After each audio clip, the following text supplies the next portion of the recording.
everyone. My name is Christine Harrington, the Director of CELT, and I'm super excited to have all of you participate in our online course about designing and teaching in an online course environment. I want to show you how to access the course materials and how this online course will be set up. So I'm starting here on our college's main website. You'll go ahead and pop into Campus Cruiser because we're using the Campus Cruiser system for our course. When you log into Campus Cruiser, you're going to go to My Cruiser to your dashboard. And what will happen is that your main classes from the current semester are really going to pop up first because that's what's automatically going to be there. But you're going to need to switch into Faculty Workspace. So when you use the drop down, you just go ahead and go down to the Faculty Workspace button. And I have kind of a mess of a whole bunch of different classes here. You will most likely only have one class, which is probably going to say Designing and Teaching an Online Course. Now, when you click into that course, you will see all of our course materials here. So there's a couple of things I want to bring your attention to on this page. First of all, you'll see over on the right-hand side, we will post announcements. So if there's an important message we need to get out to you, we'll do it right here so you can see information that way. The second thing I want to point your attention to is right here, kind of front and center. So what you'll do, and you can see if you just read this, Learning Academy, the course schedule, you're going to click on the Start Course button and then Next to see all of the study materials. Right here, if we just kind of scroll down, what we did is we posted the schedule on the front page so you can see what we're doing when, and that is all available to you right here. So basically during the week, each week it gives you a topic and then it gives you different learning tasks. And all of these links are live and they will take you directly to the part of the system that you need. So for instance, if we went straight over to the message board, you would see right here, Jane has started us off, and you would just simply hit reply in order to participate. Now, you know what, let me just go. I want to switch gears for a minute and put myself as a student so that because you'll see it from the student perspective. Okay, so as I said before, you're still going to see all of those links, and those links are live. And by and large, mostly what we're doing is participating in discussions and looking and viewing different resources. So, I've created a online learning video for you to watch, and there are some other things that you'll need to be reading in order to participate. There's also a syllabus quiz that you'll be partaking in as well. And all these kind of are hot links that link right over to that material. Now, when you go to Start Course, that gives you kind of all the content packaged together. And I'm just going to expand this so you can see the whole thing. So as you can see, the first page is that course schedule again. But if we click onto the next page, it's broken up into different modules, for lack of a better word. And it's telling you about all the different things you'll be doing. So one of the first things we're going to need you to do is to upload your photo to Campus Cruiser. And here's a little tutorial on how to do that. That allows us to see a little picture of you when we're looking at our message board and really personalizes the class and makes it much more engaging. And then there are a couple of things that you're going to look at in order to get to know about the class. So that welcome biography, getting to know you message board I just showed you a moment ago. And here is the syllabus. Let me just open that up and you'll see what this course is all about. So as you can see, this is a 4-week course. It just meets in February, and it's all online. So the entire experience is online. Here's a description of the course and what we'll be doing. And we're all the facilitators here. We're working together as a team. Jane and I are the faculty representatives kind of leading the class. And Brian, he is the director of the instructional design portion. We work very collaboratively together. We'll all be very active in the conversations. And Phyllis Fleming is going to be our kind of how-to gal with technology. So if you have questions relating to Campus Cruiser and all, she's going to be jumping in to answer some more of those technical questions. Okay, so if we scroll down, here are the learning outcomes. So as you can see, this is what you'll be able to do by the end of the 4 weeks. That's our goal. And here's the different content that we will be looking at. So you can see kind of the different topics that we'll be discussing. And then again, you have the schedule that we already went over that was on the front page. All right, then there's also the syllabus quiz. And when you click into this, it's basically mostly just to get you acclimated to the quizzing tool in Campus Cruiser. We're obviously not really grading you in this Learning Academy. It's really for your benefit to do the activities, but we do want to show you how it works and how the quizzing works from a student perspective in hopes that you'll use these tools in your course. Clearly, in an online course, there'll probably be a lot of quizzing and whatnot that you'll do throughout the semester. So I'm going to go ahead and close out of that because we don't really need that information. Oops, it's going crazy on me. Here we go. Back on this page. All right, so this is the orientation part. We click the next tab, you're going to see the next part of the class is really about course design. So there's several different tasks that you'll be doing. You'll be watching a video on, what online learning is. You'll also be reviewing some documents, which is, linked right here. And then you'll be participating in our message board that is about designing an online course. These are some additional resources that you might find useful as you're thinking about how to design your course. So we've tried to just package all of that for you right here. Now, here's the content preparation module, and you can either click on the left or you can continue hitting the next button, either way you'd like. And when you get to this module, you'll see the kinds of things that you'll need to do. So again, we want you to get familiar with all the different Campus Cruiser tools. So here's a kind of tab that will get you started with many of the different tools that we have. And some of you may already be expert level at many of these. So if you know it, you don't have to obviously go and learn it. But if you're new to using some of these tools, then you definitely want to get used to how they can fit into your course, especially for an online course where you're relying totally on the online environment. And there's some instruction sheets that go along with some of these tools. If you prefer reading the step-by-step instructions, you can get those as well. So you have all these kinds of different resources here for Campus Cruiser.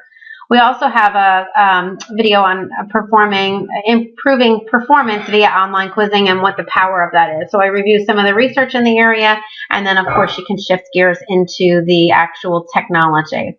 So as I mentioned before, Phyllis is going to be our kind of Q&A go-to gal for the technology questions. So if you have any of those, she'll post them in our message board. And I'll go over the message board again in a moment. The next module is about providing content. And here is a message board conversation that we'll be participating in together. And then you have a lot of different video tools here that you could make your own screencast. I'm using right now a screencast tool myself for this particular module. And you can think about how having students see your screen while you're talking could be really valuable. You can have your screen up with a PowerPoint slide in the background with something like this where you're showing them how. And so these are all the different tools you're going to want to check out to kind of just learn more about it. As you do check out all these tools, it is important to think about accessibility issues from a disability standpoint. So we did provide you with a couple of resources to help you with that. When you do narrate, it is important to also offer some written, text for students who may have hearing impairments. And the last module is really about best practices. So this is more about kind of what the literature says about what works.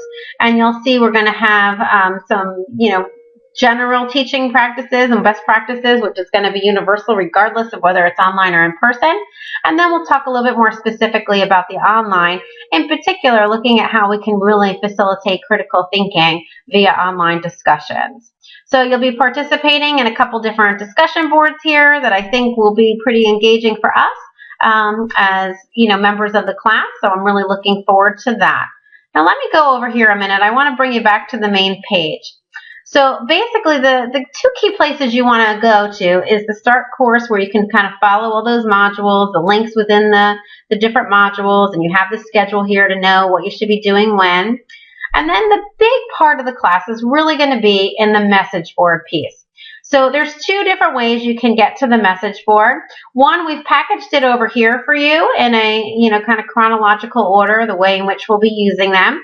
So you can just go ahead and click there. And this also shows you how many messages you have here, so you can kind of keep track of what you have to read. Or you can go over to the message board tab. Either way, it's going to bring you to the same place, so it doesn't really matter one way or the other. Once you get into the message board, you're going to want to start participating in the different conversations. You're going to see that there's at least one new message because the prompt is there. And as the class begins, those numbers will grow. So what you'll do is you'll go ahead and click into the class, to the message board. And as I said before, we have Jane starting us off with the message board prompt in this one. And what you would do is you would read the prompt, and then all you have to do is hit the reply button to answer. You just go ahead and type in your response and hit submit. If you ever want to add an attachment, some of the conversations you might want to add an article, you might want to add something you've done, an assignment, different things like that. You just hit the little add attachment button and you would browse for it as you would any other kind of file on your computer. I want to show you something else also. You can also quote the person, and that kind of works well to help facilitate a nice, smooth conversation. When you do that, let's just say we want to, I'm going to go ahead and scroll down here and say we wanted to emphasize the interaction or something. So, oops, that wasn't supposed to happen. Hang on a second. Let me cancel and do that again.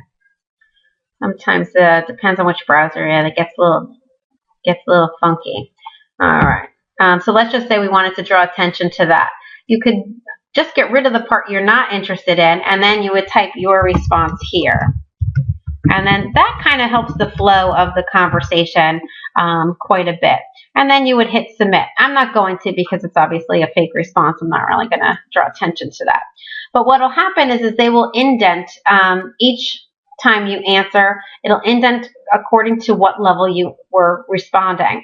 So for the initial prompt, you always want to respond to the first one, hit here. But then as the conversation moves along, you may want to hit reply to a different person if you're replying specifically to them. So feel free to go ahead and do that.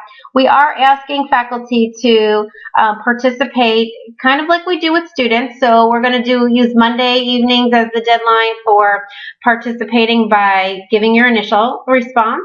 And then by Thursday evening, we're hoping that you interacted with at least 2 classmates, 2 other faculty members in the class. And these 2 other interactions can be asking questions of each other, answering questions of each other. And I tell my students all the time that whenever anyone asks a question, anyone can answer. It doesn't have to just be to Jane. So if I ask a question here, I think that one of the advantages of online learning is the flexibility.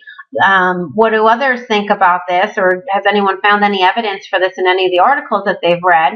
Well, it's not just for Jane to answer. Anyone can answer those questions. It's a conversation. So feel free to jump in and answer and ask each other questions. I think it really does help us explore the concepts in a much deeper way. Okay, I'm going to go back to the main page here again. And I just want to review the course outline with you one last time, and then I think you should be all set to go. So here you can see the different topics we'll be doing. So try to stay on track in terms of week by week, what we're doing when. So like when there's a discussion topic, for instance, we would want you to respond to this by Monday, and then by Thursday have those 2 other interactions. Obviously, what day of the week you watch the videos or read the articles, that is completely up to you. But we certainly do expect that those resources are going to help facilitate deeper conversations because they provide you with some background knowledge. So I think that this kind of gives you the overall sense of how the course is set up. One thing I will recommend to you is when you go to the message board, one thing that you have the option of doing is subscribing to the message board. So like let's say if you go into this one, you see this little subscribe button right here. I actually recommend you doing this for this class in particular. I don't usually do it for my online classes, with the exception of the question message board. But by subscribing to this message, it'll then send me an email. So basically I can decide, do I want it every day? Do I want it once a week? Do I want every time somebody new is posting? And it reminds me to go into the class because it is in a hidden dashboard. It's not on the main page. So you may forget to go into it. And it's a great reminder to remind everyone to go back into the class and make sure that you're participating in the conversations. So I think that covers most of our content, and we really look forward to working with you. If you do have any questions, you can certainly email any of us, and actually we'll go ahead and we'll put up a question message board here for you too, so you can use that to ask your questions. So I'm sorry it's not here right now, but we'll get it there for you, and we look forward to engaging in some pretty interesting conversations. So take care.